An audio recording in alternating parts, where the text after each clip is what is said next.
You are looking at Julian's pronunciation guide, where we look at how to pronounce better some of the most mispronounced words in the world, like this other curious word. But how do you say what you're looking for today?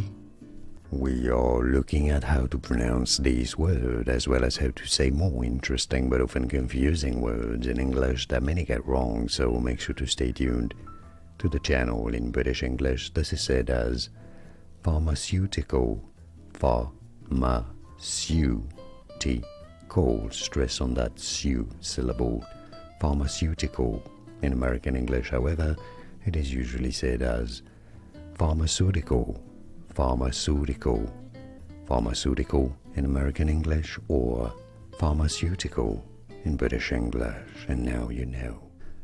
Here are more videos on how to pronounce more confusing words and names too many mispronounced. Like this video if you found it useful. I appreciate your support. I'll see you soon, and thanks for watching.